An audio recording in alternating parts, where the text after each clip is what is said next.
Alright, in this geek tip, I'm going to show you how to add a keyboard shortcut to an existing shortcut. Now, it may sound kind of crazy, but I like to use keyboard shortcuts. I like using the Windows logo keyboard shortcuts, the dialog box shortcuts, the general keyboard shortcuts. I'm a big fan of them all. Everybody must know by now, Control C copy, Control V paste.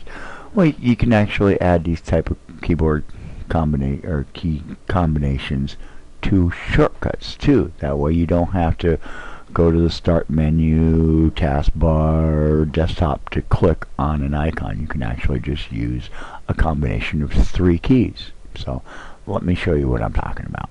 So let's go over here to paint.net. I'm going to right click on it. Context menu that comes up, we're going to click on properties. So I'll drag this over here.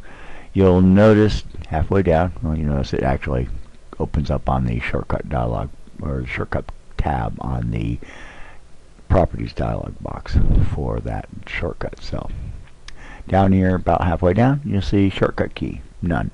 Well, we're going to actually add in one. So now the restriction is on these is you have to use Control Alt and a 3rd key. So it's going to be Control Alt and whatever key you want to use. You can only do it once, so you can't have 2 programs with the same shortcut. So what we're going to do is we're going to press the Control key, and you'll actually see that comes up. It actually fills in the Control Alt for you.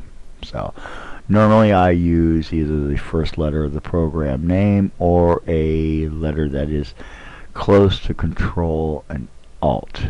So it makes it really easy to actually press the 3 keys with just one hand. So, but for this one, since it is paint, starts with P, we're going to add in, we're going to use the P letter. So we're going to press Control, brings up the Control Alt, and then we'll just touch P. So now we've got that in there. Click on Apply, give it permission, and we'll close it up. So now, let's say I have a ton of programs and files open. I can't see my screen, so I don't want to have to close minimize everything down just so I can get that icon on the desktop. So all I'm going to do right now is I'm just going to hit Control, Alt, and P together, all together, and bam, it opened up that shortcut for me. So, but you can do it on almost any shortcut. Let me show you how we can do it off of one that's on the actual start menu. So let's go click on start menu. Let's go to the Acrobat Reader here. So let's right click on it. We're going to go to more. We open up the file location. We can't do anything on the start menu, but we can do things to what's listed on the start menu. So these are the actual shortcuts on the start menu. So now we're going to go to Adobe Reader. We're going to right click on it.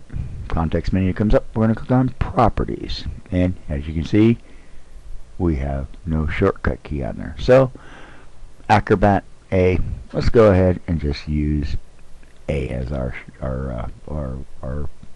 3rd shortcut key. So let's go ahead and hit Control. So we have Control Alt A. Click Apply. Let's get the permissions going there. So now if we go over here and say we want to bring up Acrobat, we'll Control Alt A. Boom. Alright, there we go. Now, real quick, the shortcut, that's a different shortcut than this one up here. So that means that this one overrides that one. So this one here will actually overwrite this one. So if I click on the one that's on my desktop and I go to the properties, you'll see there is no shortcut key there. But it is over here. If I go over here to the app reader and we go into file location and we right click on it here, go into properties, you'll see that shortcut key is there. So nice thing is you can add that onto almost any program, any shortcut. Remember, it has to be a shortcut. It cannot be the actual file or the program that it points to. It actually has to be the shortcut itself.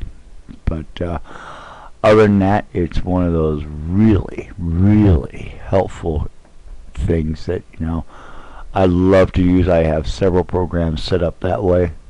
That way when I get my desktop full of programs and I'm just running all out, all I have to do is, press Control Alt and the key letter, and bam, I got my program or file up. So that's how you create a keyboard shortcut for an existing shortcut. Alright, for more geek tips, go on over to geeksinphoenix.com.